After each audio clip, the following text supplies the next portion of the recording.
laawol kisal ko laawol peewal e ɓantal. Bismillahi rahmani rahim. Alhamdulillahi rabbil alamin. Alhamdulillahi ala kulli hal.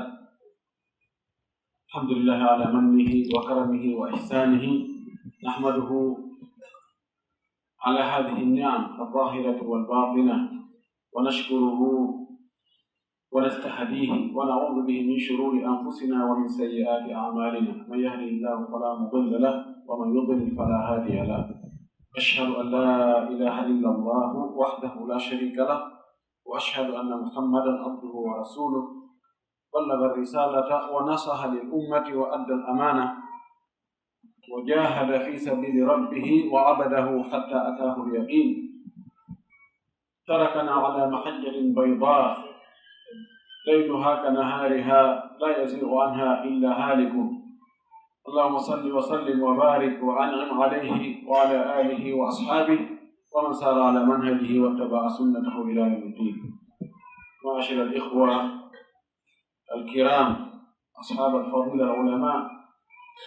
أيها السادة والقادة حفل الكريم، السلام عليكم ورحمة الله وبركاته. يتي الله سبحانه وتعالى يتتيدو إهالحاني جسفو neminowo yette jarne jarri botoɗo muññane jarrabuye muɗum yette kadi e hoore jarrabuye on jorte e muɗum yolɗende e yaafuye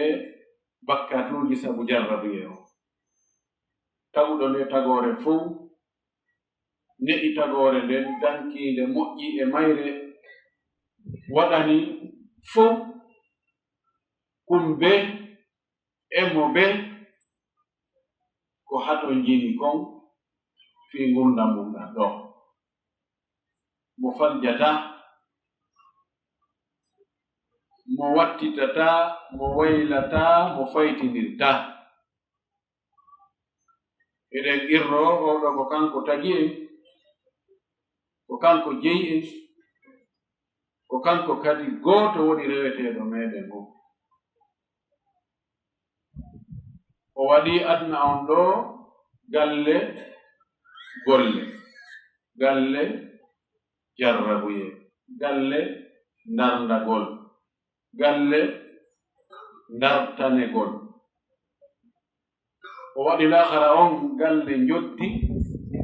galle luttal. Hiɗe yettamo o moƴƴike emen, o nemini en, o teddini en, o yurmama en, o ɓanti fi meɗen, o waɗi en ɓiɓɓe adama. Ko tagi kon fof ko ɓiɓɓe adama ɓen ɓuri hittude. O waɗi en julɓe, e nder ɓiɓɓe adama ɓen kadi ko ɓuri teddude ko julɓe ɓe. O waɗi en moftanelaaɗo sallallahu alayhi wa sallam. Moftanelaaɗo ɗen ɓuri moƴƴude kadi e moftani ɗin fof. O neminiri e nemaji heewuɗi ɗi tawata limugol andata ko ɗi je. Hiɗen haani jaɓɓorgol ɗi nemaji makko, andutugol wonde ko kanko waɗi. Hara dulaali, hara yawaali, hara yiɗira tun ko faɗi ko yijjita ko hinko. E yettimo eɗen iro ko kanko ɗum woni Allah hanuɗo rewde on. Ala goɗɗo go reweteɗo to si rewama nafayi, tawa kadi si rewaka lorra mo rewani o sina kanko goto bajjo. Eɗen seedi to irro wonde nelaɗo meɗen Muhammad sallallahu alaihi wa sallam ko jiyaɗo Allah suɓaɗo suuta ɓurna e hoore tagore nden fof. Nura sabu gonga almamijo muññiɓe ɓen fof, almami janginoɓe ɓen fof, almami noddoɓe faade Allah ɓen fof, almami fewnoɓe ɓen fof, laaɓɓe reedu ɓen, ne'oɓe ɓen. E seedo wonde o yettinno ko nelakon haa laaɓi pos, haa hujja dari timmi tis. Tawi hande kadi hay gooto ala ka daroyo inna Allah menen ko hayno men feewa ko ɓay hunde kaari waɗaani. waɗi ko hoolaaɗo ko laaɓuɗo reedu o timminno tis hoolaare nde Allah juula e makko juula e sahaba ɓen fuu juula e kala jokkuɗo tin kaɓe jokkunooka Allah tawata bandina ɗon jokkuren enen kadi allahumma amin. En torki Allah en jeeji Allah yo Allah o tabintini e hoore ka diina selluka haa o ƴettita en e hoore makka o ko en timmode moƴƴere o hoynana en hasboore men nden o jonitira en ɓataake meɗen golle men moƴƴe ɗen kadi juuɗe meɗen ñaame o hoɗina en ka aljanna hara e woɗɗaaki nelaaɗo sallallahu alaihi wa sallam allahumma amin. Cheikh Mouhamadou Wuri Diallo maamu no wiireteno ɓeɗo ko karamokoɓe meɗen andaaɓe waawuɓe yewtude foti wurin ka ɓeɗo woni so goɗɗo wo adde ɗon ko yewta fii diina so adde ɗo goɗɗo adde ko yewta tikki maka médecine kono fii diina ɓeɗo ɓe gaynayi ɓay no pullo huuta wiyata no wota woɓɓe maayo mayto hara woɓɓe maayaani ko kadi woni e naatirde wo ko ɗon eynirde kono ka tawata ɗi Allah e naatirde alaa ko eyni ɗo haray iɗen weltaniɓe jarniɓe yo Allah taw hara ala no jarnude ɓe golleji maɓɓe ɗin e wakkilareji maɓɓe ɗin ɓe weltani almami ɓen ɗo fof e conseillé ɓen ɗo e meniɓe ɗo sembingol ɓen fof e seeniɓe ɗo ɓen fof duhiɓe suddiɓe sewɓe e mawɓe enen ɗo fof ko addi en ɗo ko sabu yiɗugol diina yiɗugol Allah yiɗa nelaaɗo Allah o yiɗa tañƴinaaɓe no jokkingol laawol ɓen en torki Allah taaɓalle ko taaɓi ɗen iwɗen ka suudu men haa hewtuɗen ɗo e ko yiltutorten kon Allah waɗu hara ɗen taaɓalle ɗon ko townirɗe darajaaji meɗen fukkirɗe bakkatuji meɗen hebbinirɗe baraji meɗen Allah waɗane tolan ɗo sabu Allah weltano en haro tigganta e hande kadi o waɗum ɗo sabu hanaten aljanna lutto e nder tokkude allahumma amin. Haray fewdo ɗo mbayɓe marano ɗo toɓɓere nde yewten fewdo ɗo ko weɓɓiti kon fewdo ɗo ko jarrabuyeji molanaɗi ɗi Allah liɓi e hoore mofte ɗen fewdo ɗo famin hadimil buyuti ila wabili rasasin ala almusallina ila damarin shamilin في الدول كسوريا والعراق واليمن وليبيا وصومالي وكشمير إلى آخره بلاء من كل مكان على المسلمين. هذه سنة الله جل في علاه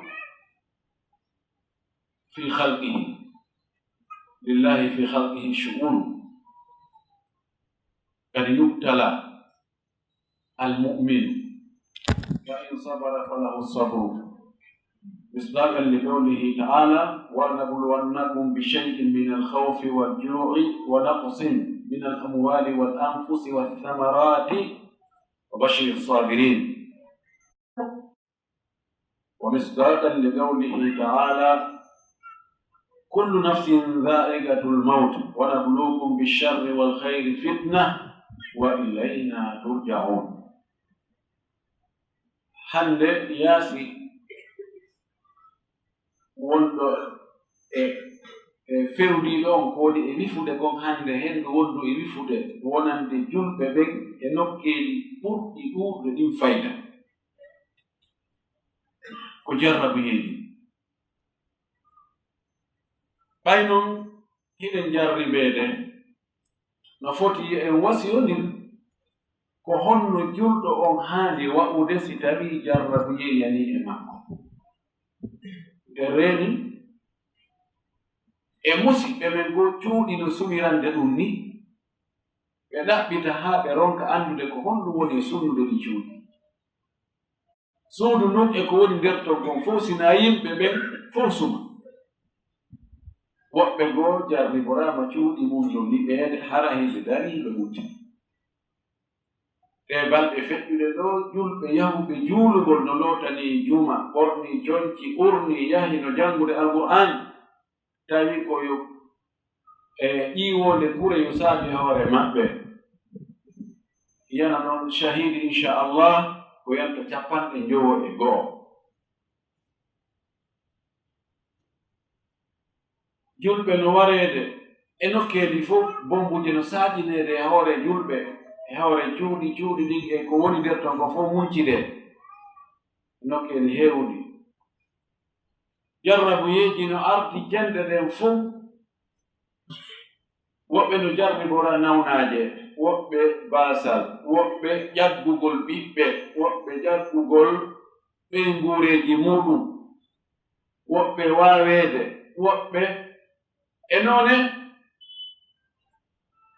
ko Allah subhanahu wa ta'ala muuyiri noon Allah noon ko watta kon fuu waɗirta par hasard wonaa ko waɗortamo yanta jaka naani mi faalira non koko muuya koko eɓɓana sabu mum kadi haray no woodi ko yo julɗo on anndu tun kala ko Allah waɗani on tigi haray ko ɗum ɓuri moƴƴani sikki alaa jarrabuye on ko imma on tigi jarribore ko mettata wonki ma o jarribore ko wellata wonki wa nabluukum bisharri wal khayri fitna Abdullah ibn Abbas o wi'i ko faanda ɗo al-ibtila'u bis-sarra'i wad-dharra'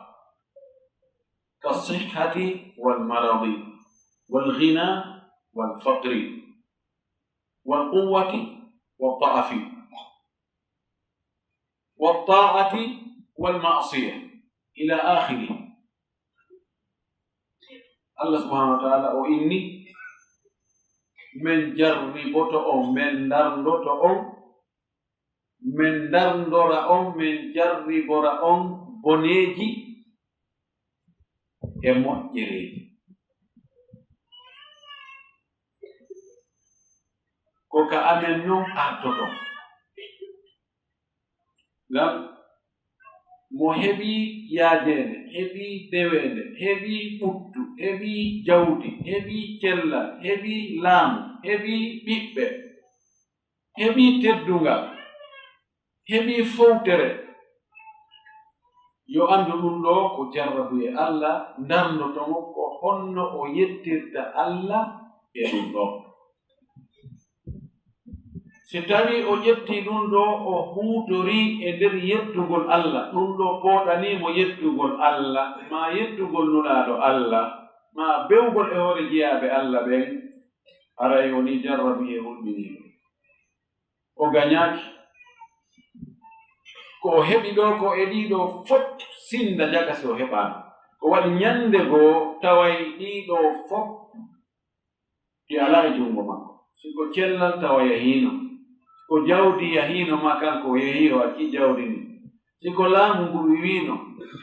imma ngu iwra e hoore ngurdam makko ma ɓaawo maayigol makko ɗum ɗo fof lannay si tawii non konko lannata defii on tigi hayrugol perdugol fuutagol mo ko luttoyta on yawmal qiyama nemaji aljana ɗin hara yon tigi gañaaki oyo dandu en o wi o jarribora en kadi boneeji mana boneeji ɗin koko bonani wonki kin ko feeñani on tigi kon saban Allah harayna ko boni o faanana on tigi kono kanko ko wiyata ɗum ɗon koko boni nawnireede maayireede baasal waaweede tooñeede jaasineede tilfeede ɗum ɗo neɗɗo yiɗataa ɗum no waawi har moƴƴere makko nden ko ɗon woni ɗum waɗi ɗi jarrabuyeeji ɗo ko imma tawa Allah ko muuye ɗiɗo ko fii ɓantugol mofte ɗen ɓanta darajaaji majje on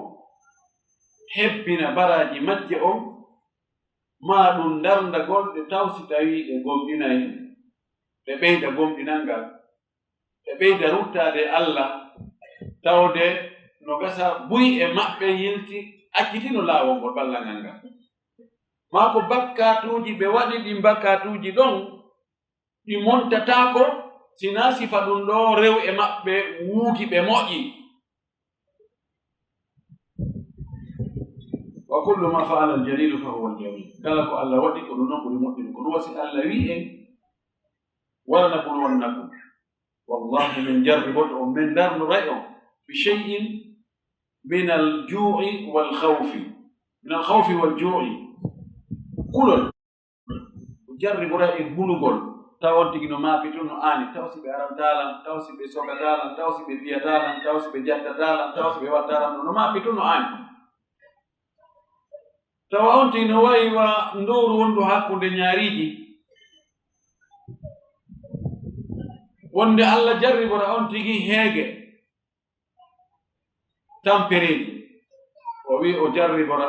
mo jarribora kadi ɗuytugol jawle ɗen e ɗuytugol wonkiiji ɗin mayre gongol o ɗuytira en e nokkeeji fof darndagol fannin no weli fayda haray wi'ugol min miɗo gomɗini min komi julɗo min miɗo hula Allah miɗo ɗofti Allah miɗo muññi metta wowlude tawa no weli hiɗa selli hiɗa sellira hiɗa mari ko ñaama hiɗa mari ko waɗaɗa hiɗa wondi e hoolaare fiiji buyno timmamma fewɗo ɗon metta fi wiigol menen ɗo saɗa jaɓi komin julɓe menen ɗo kon tuma jarrabe en ari عند الامتحان يكرم الرجل أو يهان وثم جرب أري أن هم بيدو توحيد أن توي ها كون سنتي ناونيدو وياهي إنياس دين دونكا دو إلو بدأبتي بيار بيني من بيار موسى دين نقول لكن القاداو حمدا وياهي كشيخ وري أنو بموتي هيفالي gerdama dagi ɗen fof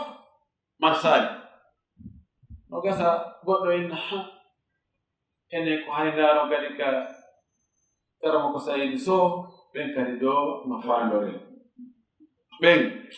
nde kaari yanginoɗo o yahan ɗo ha Tunis o yahi ha Dakar kono ronki mastude fes kono ka ɓe waɗannomo ko ɓe watta kon kamɓe ayi hande yimo e jam ka on ɗon de fen ɗo ɓutti adi ala ko yangaki kono ono mbawi goɗɗo wonade wono wiyon ɗum ɗo ko shirku no hanmi awa jooɗo ɗo na cellal faalaɗa no gasa waɗa cattum ɓey ɗon so ndaari jon tawi ustad men takko ɗon men mi watta shirku de mi yataka ɓen ko shirku golitirta goɗɗo go ari wattanimo sifa ɗum janngo faɗɗi jan kadi goɗɗo ari jonimo on conseil no wawi wantina awa joni kaw ɗumanni o ndaari o tawi fen ɗo ustad ɓe ngala ɗon woni haa ɗo feƴƴa ko heewi kon ɗon won tigi ɗaɓɓay tun no ndikkira jooni fayda wiyete shirku e ɗuma e bide adi ɗum ɗon hara wallinama to taw ɗen ɗon hara ngal boowal ɗon ngal on mbaama ko jarrabuye yimɓe moƴƴuɓe ɓen fuu ɓe jarribaama kono wasi Allah subhanahu wa taala yo aya ɗo o inni wa bashiri sabirin weltinɓe muññiiɓe muññagol ngol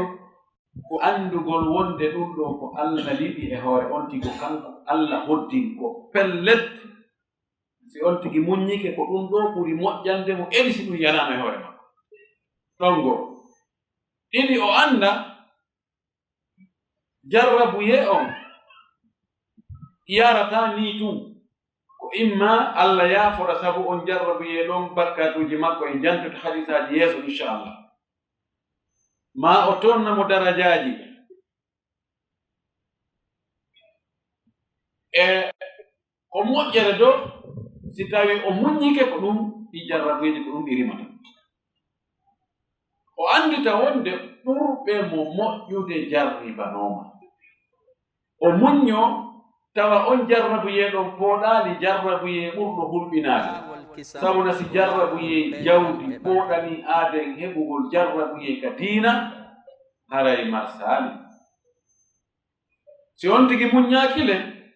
so reenaaki on jarrabuye yanndo ka jawdi makko ma yanndo ka ɓanndu makko ma yanndo ka ɓeygure makko o pooɗanaymo jarrabuye bonnoyowo diina makko.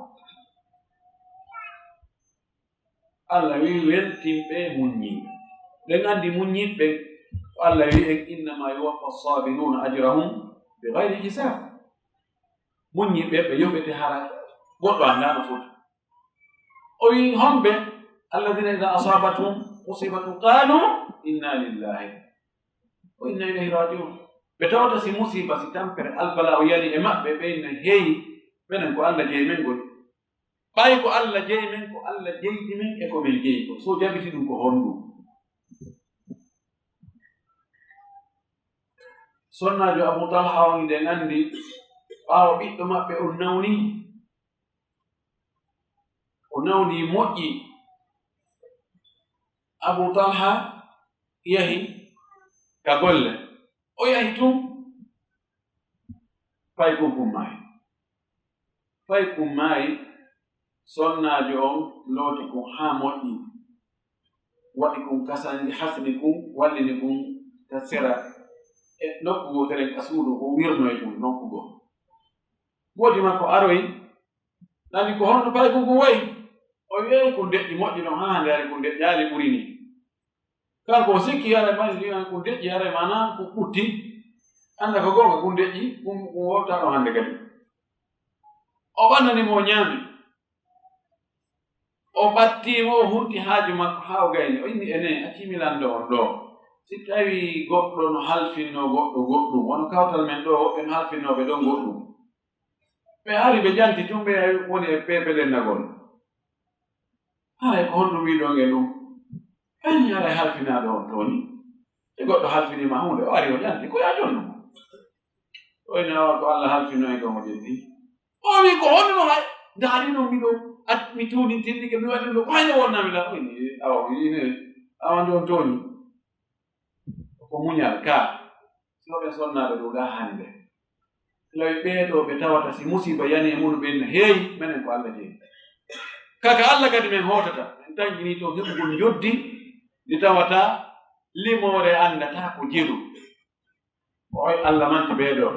ɓe inni ɓeeɗo yurmede Allah nde tawrat Allah ngal moƴƴere Allah malal Allah ngal no wondi e ɓeeɗo o wi ko ɓe tiɗon fewɓe ɓe Allah waɗi en e ɓeeɗo yimɓe moƴƴuɓe ɓe tampinogoy jarribanoma goy kono ko minni kon kala musiba kala jarrabuye wonɗo gaani diina kan haray sinda on ɗon.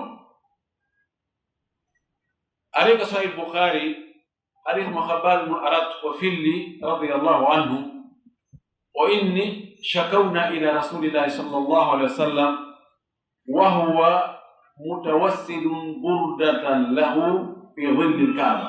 فقلنا يا رسول الله ألا تستنصر لنا ألا تستنصر لنا ألا تدعو الله لنا قال كان الرجل فيما قبلكم يحفر له في الأرض فيجعل فيه فيجاء بالمنشار فيوضع على رأسه فيشق باثنين في رواية فيشق شقين ما يرده ذلك عن دينه ويمشط بمشاط الحديد ما دون اللحم ما دون الجلد لا ما دون اللحم والعظم والعصب لا يرد ذلك عن دينه لا يتمن الله هذا الأمر ولكنكم تستعجلون. بين صحابة وحديث دور بأري بيقولي تكن لا بيني أننا لا عندك وكم يودي من داري جربيه ببيده بينده بهويفينده برابده بمئة كوين بفيتوبه كوبه كفيتو كويني كو أجتو بدينا مني joki ko anda ko koyni no andi kanko tigi ɗen lette ɗon no hewtudemo nden hoyre ɗon no hewtudemo ngol aybinegol yennegol sabotegol ɓarindegol ɗum no hewtudemo kanko tigi ɓeyni nelaɗo enen a ɗaɓɓanta men ka Allah yo Allah wonno men foola a tawanta ko min Allah satti hewti nokkugo so njawaɗi kala ka yaruɗa ko ookegol kala ka yaruɗa ko awmegol ko sabotegol ko yennegol bal ko piyegol naɗo maaki sallallahu alayhi wa sallam ɓe attinoɓe on gorko o faandama na neɗɗo no asanteno ka leydi ngayka o joɗɗine ɗon seera adde joɗɗine ka tumbere hoore seeke accuttina kan sinaɗo men waɗa oynane accitata accutinaɗo men waɗa ɓe pooɗa kadi ɓe seeka ɗon haa o akkita wawde wolude ɓe waɗa mo pecceri nde a feccere yanina to nde a feccere yanina to ɗum hatta ka o ŋati ɗon ka diina o accitata few ene onon hewtal ɗum taw bal addete goɗɗum cikke ka ɓanndu makko ɗo ko waywa peeñe tufe haa hewtoya ka ƴiya goore ɗon haa yaltoya kono ɗum yiltatamo e diina makko kam few o wi nde honɗo no timmani kono hawju hadis mo Sa'd ibn Abi Waqqas filli radiyallahu ta'ala anhu imamu Tirmidhi no yaltinimo ka sunan makko mo selli no Cheikh Albani maki noon mo selli ken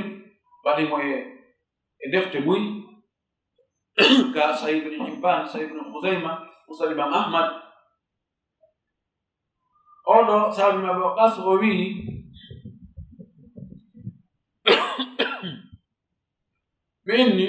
يا رسول الله أي الناس أشد بلاء قال الأنبياء ثم الأمثل فالأمثل فيبتلى الرجل العبد على حسب دينه فإن كان في دينه صلبا اشتد بلاؤه وإن كان في دينه رقة ابتلي على حسب ذلك. يا رب صلى الله عليه وسلم مكي ودو حديث ودو أريلان بك مصحابة دوي إنه نلالا يمبي بفوق هم بقولي موسو دي جربوا لي هم بقولي جربوا دي كتيدي هم بقولي مانا هم بقولي تنبو دي جربوا eyimɓe ɓen fof armaki annabaɓe sahih neɗɗo gooto argol tawa yimɓe ɓen fof no fewti sengo oy nano ɗo fof ko jokkuɗon gonko mere kayf tawa qawna an takuna raddatul fi'li li haulai tijaha hada rajul ko honɗum tangin ɗon goɗɗo arowo tawa jama fof no hooli hunde no yankinaninde no rewde nde no wakkilani nde no teddini nde no mawni nde on tigi arayna ɗum ɗo ko samakara ni ko jokko ɗum ɗo ko na haqiqa ko wiyete ko an ko a feetuɗo an anda ko jokkuɗa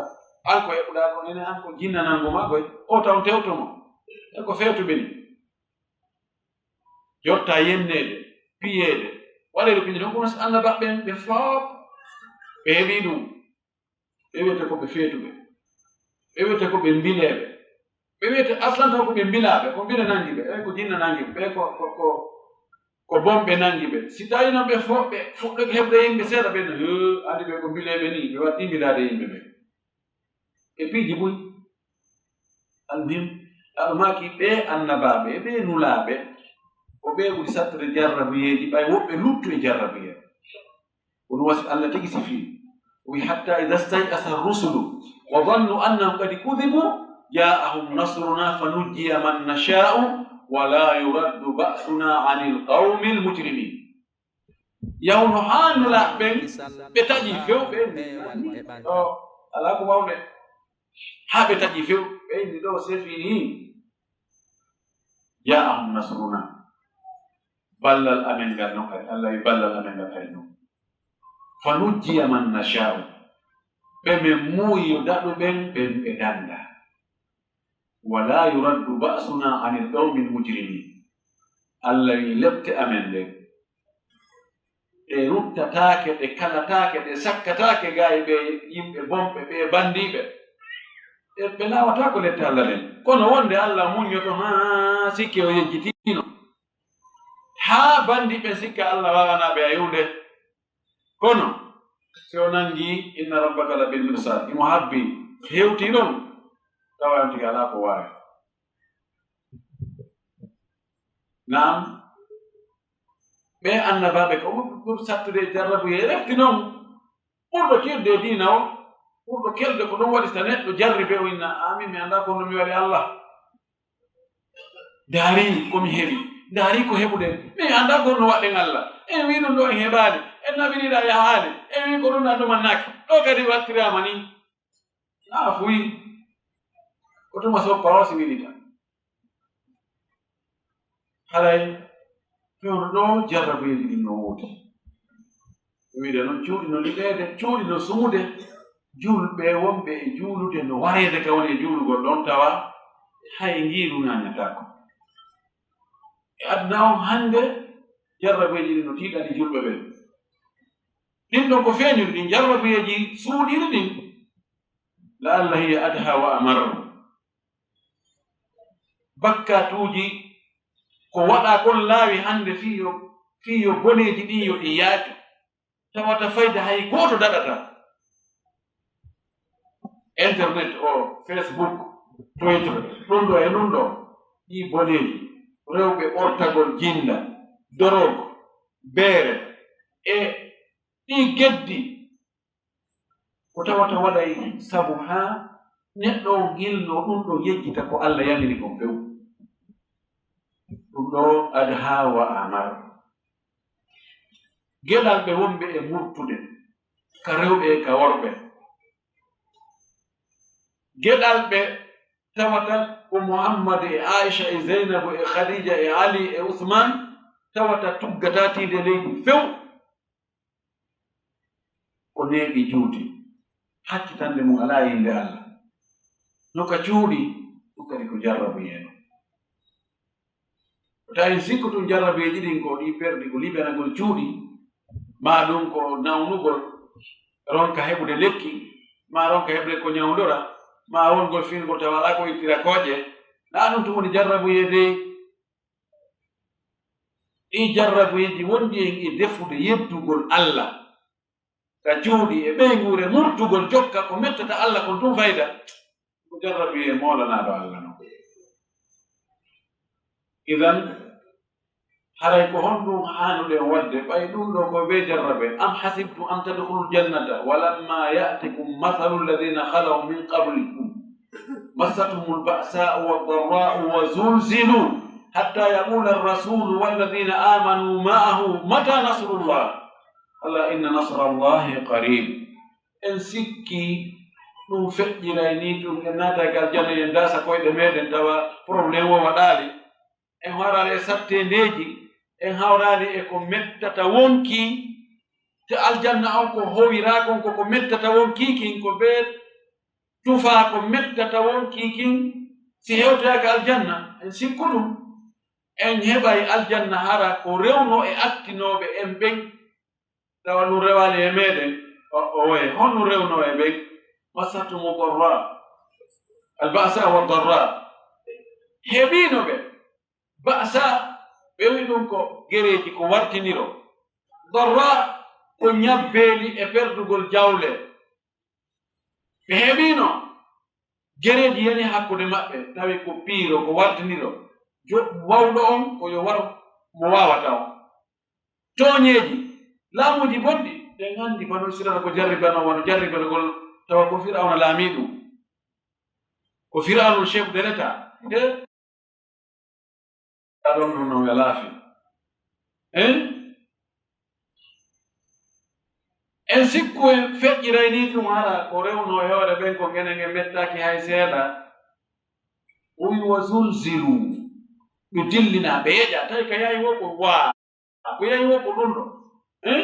tawi hukka ngal wo ko ñuuɗi albala arɗo o ɓe innayi jakka sinda ko feƴƴino ko taw si ɗum ɗo kadi feƴƴay ɗum no feƴƴa kadi goɗɗum ko ɓuri ɗum o wo ko laamu allah ɗum faqat kala ko lutti si ko nema ñande go tawa o alaa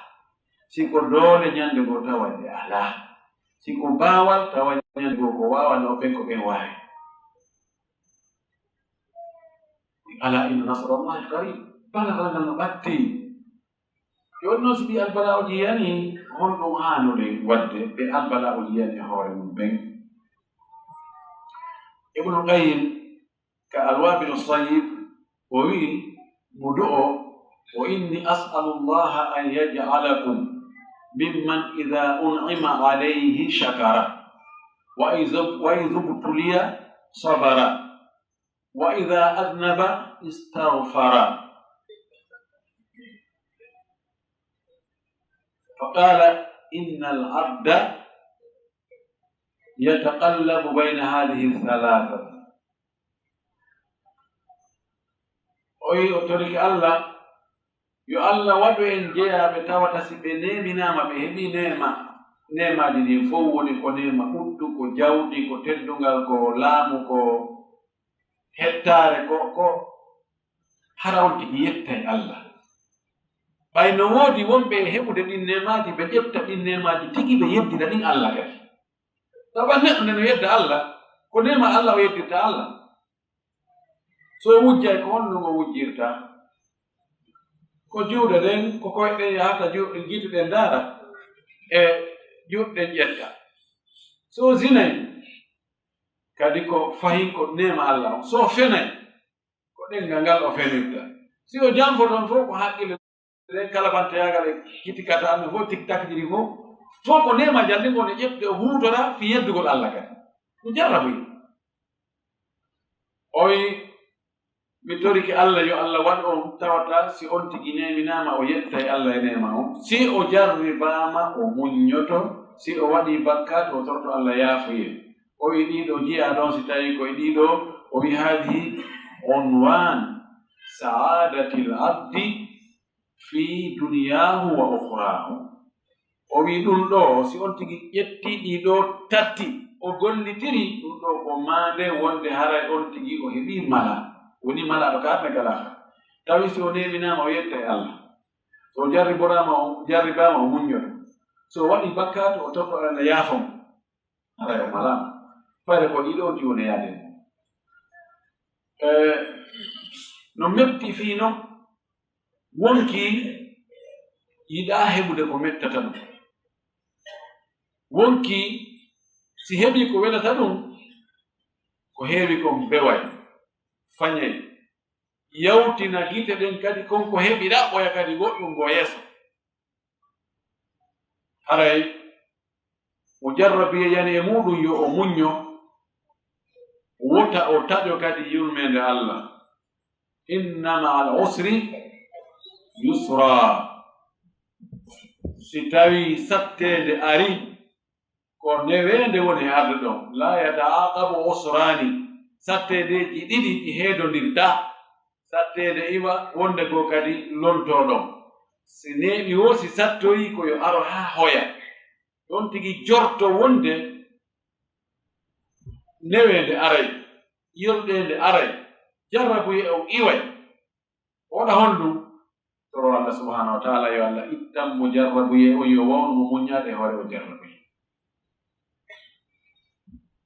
o wota toñuɗo e toñaɗo ƴettudu kiikiɗe kecco ɓe ɗanoɗa ha bimbi si tawi toñuɗo on no ɗani toñaɗo kañum kadi o immo o gundolira e mo ɗanata ko o toromo ɓay ko sattata ko ha Allah o hoyna kanko Allah so hoyni haray ko satti ko lanni dan dartoɗen en fof en jogii jarrabuyeji wangol bakkatuji ɗin yejjita ma fanɗina ɗi modi ɗum ɗo kadi haaren ko ɗum ne wadde ko fimugo cigarette ɗum woɓɓe no fimde dorog woɓɓe no warda yimɓe woɓɓe no ɗum noon ta on tigi yaw bakka ɗum ko tigi wadde fu yo on tigi ndaari mo o woni e yeddude o andi iblisa ko ɗum ɗo ɗaynunomo o ndaari mo o yamira yo waɗan on o yawiti ɗum o ndaaraani mawnugol yamirɗomo yo waɗu on o sikki a accugol roggugol sujjangol adama ɗum na probléme noon ɗum ko probléme fanduɗo noon ka on tigi yawi bakka to on wo janngo on wattoya e koore on ɗon oɗon waɗi yimɓe moƴƴuɓe attinoɓe wonde si tawi ɓe waɗi bakka to wala ko fandu kon ni ɓe lettira e wonki maɓɓe kin waɗugol dewe ɗon andi siko noon on tigi waɗi haray on tigi no e jang Abdoulaye ibn Umar ñande goo wagu to fuutimo ka jama o ari o tawi ɓe salmini tawi mo waali fawtina ande makadi ko goɗɗo mo jokkigoy ko honɗum o waɗi ko yahata balɗe 3 jemmaji ɗin fof o wurnitay ɗi naafugol o wi yaggingol wonki makko kin jokkugol fawtere tewto fawtere haa waguto o laawo ɗum wondude jama o naade waguto laaye mo dey ko wondude jama o aɗata ɓe salmini idan haray enen jarriba ɓe taɓa fof no jarriba ko imma ko jarribaɗo waawugol ma jarriboraɗo waawegol jarriboraɗo margol jarriboraɗo waasugol jarriboraɗo cellal jarriboraɗo nawnaare ila akhir jarriboraɓe bi sharri on ko muññagol toro Allah yo Allah ittu hara taƴaaki anda ɗum ɗo Allah waɗa ɗum ɗo sabu haa bakkatoji ɗi bakkatoji on tigi ɗin ɗi yaafe sahabaɓe goo tawinnaɗo sallallah sallam o nawni o inni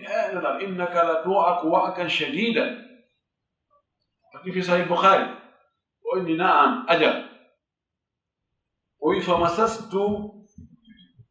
famasastuhu bi yadi qultu innaka la tu'aku wa'kan shadidan قال أجل قال إني أوعك كما يوعك رجلان منكم قال صحابي ذلك لأن لك أجرين قال أجل ثم قال ما من عبد تصيبه مصيبة من مرض أو من أذى من مرض وما سواه إلا حطت خطاياه كما تحط الشجرة أوراقها وكما قال صلى الله عليه وسلم وفي رواية لا تبرح البلاء أو لا يبرح البلاء بالعبد حتى يتركه يمشي على الأرض ويمشي في الأرض وما عليه خطيئة لا صلى الله عليه وسلم أو أصحابه وإني بأرمي تابع الله صلى الله عليه وسلم موسى دي مونينو موسى موجي ممن بانو ما كل بين لا يا موسى بالي يا موسى ده يا موسى ده مون أو يمين موسى دي عندي من موسى ده بيركو يمبي موني ده موسى ده يعني من بالي عنو دوبل بالي جموني ويني كو باي هراي عنك يوبته duubul ko men yoɓete ko wonni mana si tawi joddini no ɗuuɗi haray kadi yangi kimɓe ɗuuɗagoy o wi musiba o wi ala e jiyaɗo mono heɓa musiba o muñño musiba o si wona on musiba ɗon Allah waɗa sabu e makko bakkatuji makko ɗi hoɓɓito iwa yana wano leggal si tawi woni ceeɗu ngal yoori no kaake ɗin saamirta non kaake ɗin saamay tawa luttiɗa kaakol hay gootol ka tawa ko calɗe tun dari o wi ɗi musibaji si on tigi muññike o andi ko Allah waɗi ɗi o wona lewigol mbe mi araɗa ɓe mi waɗani ɓe mi wattiri defani waggol shirku o muññike ɗiɗo samminay bakkatuji makko ɗin haa o laaɓa pos e riwaya goɗɗo goo o wi albala'u seedata e jiyaaɗo. O albala'u ɗo no iwa, oɗo no lonto, o no iwa, o no lonto, o no iwa, o no lonto. Wonde ko nawnaaje, wonde ko ƴaggere ɓiɓɓe, wonde ko perdugol ka jawdi, wonde ko ɓiɓɓe ɓe nawnugol, wonde ko ɓeyngu on tawa yenna e ma ɗum annoto. O no iwa ɗo tun yaha ɗo, no wuli tun. Haa ɗin ɗon on jarrabuye ɗon ñande goo tawa on tigi o mara bakkatu mum hay gootum ka hoore leydi ɗo. Imo yaha kanko ɗum yaani o laaɓino os ɗin jarrabuyeji lootino mo haa o laaɓi pos bakkatu mum hay gootum lutta e oɗo gañike. Ko ɗum waɗi kala jarrabuye mon tigi heɓi yo yetto Allah o muñño. Sonnaaɓe go Allah no jarri bori ɓe moodibooɓe ɓe moƴƴaa jikku ɓe dankataako ɓe muñño. Worɓe go Allah no jarri bori ɗum sonnaaɓe inna lillahi wa inna ilayhi raji'una minhunna ɓen kadi koɓe muñño. Fayda ko heewi kon e ko kuti kafari. Si tawi ɗano rawne taɗano ɓawde kirol heewa tawa ɓe fof hiɓe moƴƴi jikku, ɓe fof hiɓe yiɗi diina, ɓe fof ɓe how tawa ka naɓi ɓaawo tawa e fayda fof ko 100%. Kala han ɗon tigi jarribo ko jarrabe kon tigi muñño. Alay ko wasiyondirɗen ko muññagol jarrabuyeji ɗin torano Allah. Si tawi an Allah no muñanma e ɗin jarrabuyeji a heɓaani ɗin, annda na doole ma, na ƴoyre ma, na lasidankagal maɗa, na ŋari ma, na dambe ma. Annda ɓe ɗum yani mumɓe kadi o nawnde makko fowre maɓɓe, maa ko ɓaytu hiɓe yeddude Allah, maa ko ɗum ɗo, maa ko ɗum to. Allah hoddiri ɗum e hoore maɓɓe, an kadi ko a place ka ɗum yana. Toranɗaaɓe Allah yo Allah ittan ɓe jarrabuye on, hara a weltoraali, hara a jalaali, hara a sikkaari ɗum ɗo ko ɓeru maɓɓe. Tañƴinoɗaa hannde ko kamɓe janngo ko an. Wallito a ber ko marɗa feere kon fof. Sa heɓaani jawdi ko wallitoraaɓe ko no waɗanaaɓe kan du'a ɓayi Allah subhanahu wa ta'ala no waawi waylitugol itta on jarrabuyeɗo watta moƴƴereeji goɗɗi goo. Idan haray ka sakkitode yewtere ɗo ko ɗum ɗo woni ko wasiyondirɗen ɗiɗo ɓe julɓe ɓe Allah jarribori ɗi jarrabuyeji ɗi tawata wonki yiɗaa ɗum. Haray koyo ɓe muñño ɓe toro Allah yo Allah ittanɓe. Si ko goɗɗo woni sabu ɓe fewta Allah subhanahu wa ta'ala ɓay ko Allah tagi on goɗɗo on waɗɗo ɗum, ko Allah jonnimo ɗen doole, Allah no waawi jaɓutugol yo Allah fewnumo. Si mo muuyi fewnugol mo, so o muuya fewnugol mo, yo haɗinmo ɗum, yo accinmo ɗum, yo ittu doole ɗe o jogiiɗe haa on waɗi ɗum. On coddaɗe goɗɗo goo mo watta ɗum, mo tampinta, mo toñata, mo lornata. Tañjinoo baraji ɗin ka Allah subhanahu wa ta'ala. En torki Allah yo Allahu dandu en jarriborgon en jarrabuye mo e wawata muñaade. En torki Allah so jarribike yo arsuke e wawgol muññagol jarrabuyeji ɗin, yettamo kadi e hoore majji. Ɗin ɗon wona sabu haa bakkatuji men ɗin fof ɗi ɓooro, ɗi iwa ɗi laaɓa bos. Allah yo tawde ɗen iwa e hoore ndi leydi ɗo wonten e nder reedu mayri, yo taw hara bakkatuji men ɗi fof ko yaafama. Yo taw hara bakkatuji men ɗi fof yaafama. Ko watta haa ɗi yaafe o yo waɗan en ɗum. Si tawi ko yettugol nemaji makko ɗi watta ɗum haa bakkatuji men ɗi yaafe, yo Allah arsuke o longina yettugol nemaji makko ɗin o waɗa ɗin, o ɗuɗɗina ɗi waɗa barke e majji. Si tawi ko jarrabuyeji ɗi kadi ittata ɗum, yo Allah waɗu ɗin jarrabuyeji o arsika e muññagol jarrabuyeji ɗin haa bakkatuji men ɗi ɓooro. Torki Allah ɓe Allah jarribiɓe yo Allah wonɓe muññagol, yo Allah ɗontinan ɓe ko ɓuri moƴƴiri ɗi jarrabuyeji ɗon. Allah waɗe naatoɓe aljanna. Haray o yaafoto yewtere nde feewaari nde organisaki, kono haray no gasa message o hewti komi faala wolde kon haray on anndi. Torki Allah subhanahu wa ta'ala yo Allah faami en diina men faamu sennuɗo arsiken kadi gollitirgol hawta en no hawtuɗen ɗo ni e nde nokkure ɗo ɗi kala haray no ɓittiyoɓe en tampi nguleedi o hawta en ka aljanna ɓurɗo towde o hara nette attaque ɗum ɗon. Wa jazakumullahu khairan. Assalamu aleykum wa rahmatullahi ta'ala wa barakatuh. Laawol kisal ko laawol peewal e ɓantal.